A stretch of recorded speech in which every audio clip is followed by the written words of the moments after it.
කොහොමද ඉතින් අපේ යාළුවෝ හැමෝටම ඔන්න ඉතින් අදත් ගොඩාක් ආදරණීය කතාවක් අරගෙන ආවේ. ඉතින් කතාව කියවලා කමෙන්ට් එකකුත් දාගෙනම යන්න. හැමදාම මං හීනෙන් බය වුණා. මට හැමදාම රෑට පෙනුනේ එකම එක හීනයක් විතරයි. මං හිටියේ ගොඩාක් කළුවර තැනක. ඒ කළුවර මැදින් මගේ ගාවට හෙමින් සැරේ ආවේ පිරිමියෙක්. කළු පාට පිරිමියෙක්. අදත් ඒ වගේම දවසක්. ඒ කළු පිරිමියා මගේ ඇඟට අත තියද්දිම මට ඇහැරුණා. මං හයියෙන් හුස්ම ගත්තා. තවත් ටිකකින් මං වතුර කෝප්පයක්ම බීගෙන ගියා. මැවිලා පේන්නෙම ඒ කළු පිරිමියව. එයා උසයි, කම්මුල් පුරාම රැවුල. ඒ ඇස් දිලිසෙනවා. හැබැයි ඒ මූණේ තිබ්බේ නපුරුකමක් නෙවෙයි. මොනවදෝ අමුතු හැඟීම් ගොඩක්. ගොඩක් වෙලා කල්පනා කරලා මං ආපහු නිදාගත්තේ ෆෝන් එකෙන් පිරිත් දාලා. ඊට පස්සේ නම් එළි වෙනකම්ම මට හොඳට නිින්ද ගියා. පහුවදා ඇහැරුණේ හොඳටම පරක්කු වෙලා. මං ඉක්මනට මූණ සෝදන්න ඇවිත් ලෑස්ති වුණේ කැම්පස් යන්න. මං දැනට කැම්පස් එකේ දෙවැනි අවුරුද්දේ. කැම්පස් එක ළඟින්ම මං බෝඩිමක් අරන් තනියමයි ඉන්නේ. ඩෙනිම් කලිසමකට කහපාට බ්ලවුස් එකක් ඇඳලා මං කොණ්ඩේ පීරන්න හදන කොටයි දැක්කේ මගේ බෙල්ල පුරා තියෙන රතු පැල්ලම්. තැන් තැන්වල රතු පාටින් සීරුණු පැල්ලම් බෙල්ලේ විතරක් නෙමෙයි පාපුවේ තනින් තන තියෙනවා. මං ඉක්මනට ඇඳගත්තු බ්ලවුස් එක අයින් කරලා කොලර් එක තියෙන බ්ලවුස් එකක් ඇඳගෙන කොණ්ඩෙත් කඩලා කට්ටක් ගහගත්තා. ඊට පස්සේ ඉක්මනට කැම්පස් එකට ආවේ. අද අපේ කැම්පස් එකේ පොඩි උත්සවයක් තියෙන හින්දා. අද අපේ කැම්පස් එකට අලුත් බැච් එකේ ළමයි එන දවස. ඉතින් එයාලා වෙනුවෙන් අපි පොඩි උත්සවයක් තියනවා. මොකද ඊයේත් දැක්කද? කැම්පස් එකේ මගේ හොඳම යාළුවා වෙච්චි කලණි එහෙම අහද්දී මං hina වුණා විතරයි. මට පේන හීන ගැන කලණි හැම දෙයක්ම දන්නවා. අපි මොකක් හරි ඔකට කරමුකෝ. මගේ බ්ලවුස් එකේ කොලර් එක තවත් ටිකක් උස්සලා කලණි එහෙම කිව්වේ. මං මෙහෙම කොලර් තියෙන බ්ලවුස් ඇඳපු පළවෙනි වතාව නෙවෙයි මේක. මං හිතන්නේ මං වැඩිපුරම ඇන්දේ කොලර් තියෙන බ්ලවුස් වෙන්නේ නැති. එදා අපි හිටියේ කැවිලි ටික පිඟන් වලට අහුරන ගමන්. එළියෙම හදාගත්තු පොඩි මඩුවක තමයි අපි කැවිලි බෙදුවේ. අපි ඉන්න තැනට කැම්පස් එකේ ගේට්ටුව හොඳට පේනවා. අලුත් ළමයි එයාලගේ අම්මලා එක්ක කැම්පස් එක ඇතුළට එන හැටි මං හරි ආසාවෙන් බලාගෙන හිටියේ. මට මතක් වුණේ මාත් ඉස්සෙල්ලම අම්මයි තාත්තයි එක්ක කැම්පස් ආව හැටි. හොස්ටල් ඉන්න එපා කියලා තාත්තම තමයි මට බෝඩිමකුත් හොයලා දුන්නේ. බෝඩිමේ මං හිටියේ තනියම වුණාට ඒ ළඟම තමයි බෝඩිමේ අයිතිකාර ඇන්ටිගේ ගෙදරක් තිබුණේ. ඒ හින්දා ආරක්ෂාව ගැන නම් බය වෙන්න දෙයක් තිබ්බේ නෑ.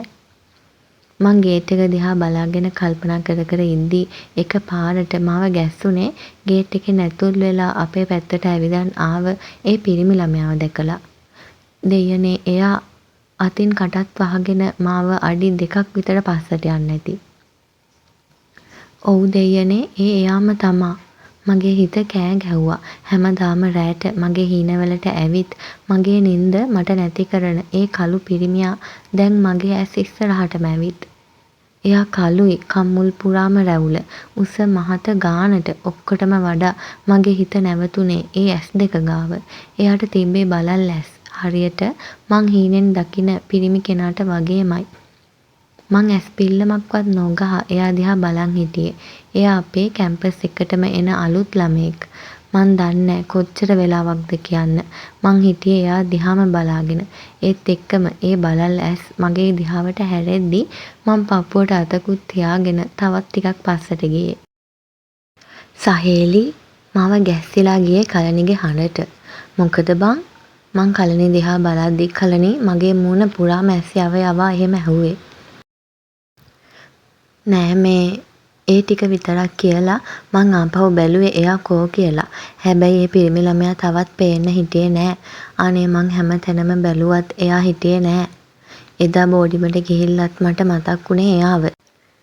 හීන කියන දේවල් ඇත්තටම වෙනවා කියලා මං කවදාවත් විශ්වාස කරේ නෑ. එදා මහා රෑත් මං ගැස්සිලා ඇහැරුණේ ඒ හීනෙම දැකලා. එතනින් පස්සේ මට නිින්ද ගියේම නෑ. මට මතක් වුණේම කැම්පස් එකට ආවට පිරිමි ළමයා. මගේ හීනවල ඉන්නෙත් එයාම තමා. කිසිම වෙනසක් නෑ එයාගේ. පහුවදා මං ඉක්මනට ලෑස්ති වෙලා කැම්පස් එකට ගියේ එයාව එකපාරක් හරි බලා ගන්න. ඒත් දවසටම මං එයාව දැක්කේ නෑ. මට දැනුනේ පුදුම දුකක්. මට හිතාගන්න බැරි වුණා මට මොකද්ද මේ වෙලා තියෙන්නේ කියලා. ඒත් මං දන්නවා මටත් හොරා මගේ ඇස් ඒ කළු පිරිමි ළමයාව හොයනවා කියලා. අද නම් යන්නම ඕනේ. මං 4ට එනවා. ලෑස්ති වෙලා හිටපන්. කලණි මටත් නොකියා ඩොක්ටර් කෙනෙක්ට චැනල් එකක් දාලා තිබ්බා. හැමදාම නින්දක් නැතුව මං විඳින දුක එයා හොඳටම දන්නවා. ඒත් ඇත්තටම මං බයේ හිටියේ ඩොක්ටර් කෙනෙක්ව මුණ ගැහෙන්න. හැබැයි ඉතින් කලණිගේ බලකිරිල්ල හින්දා මට යන්නම වුණා.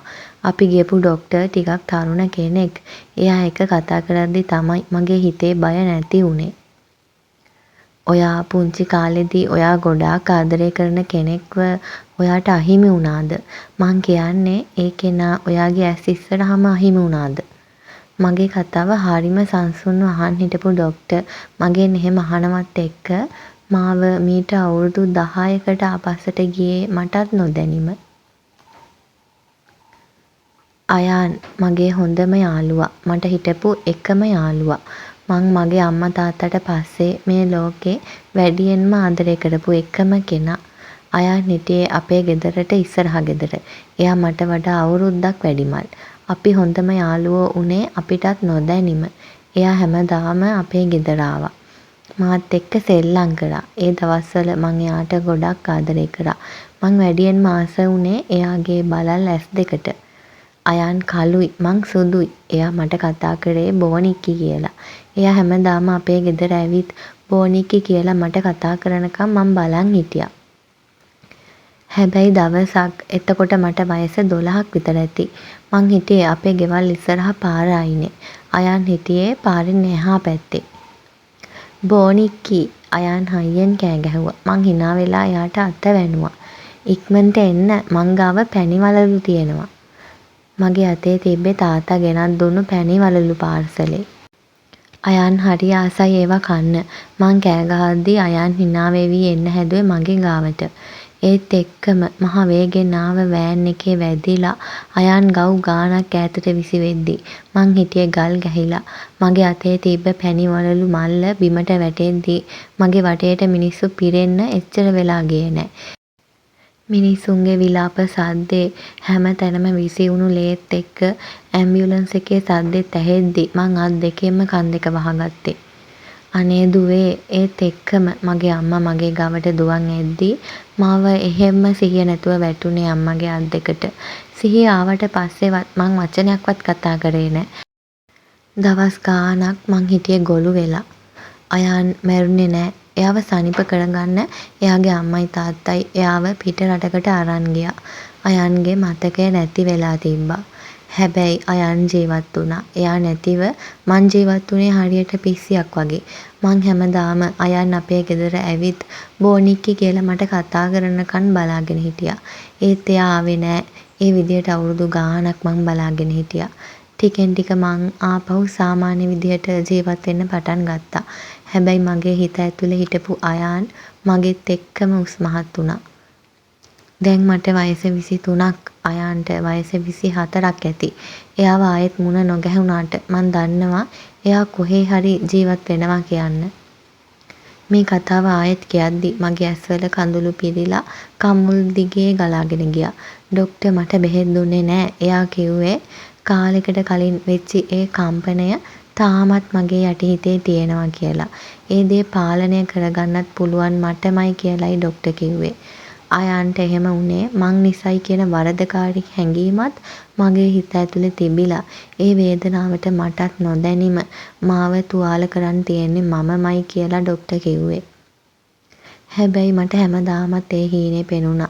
ඒ කළු පිරිමියා හැමදාමත් මගේ ගාවට ආවා.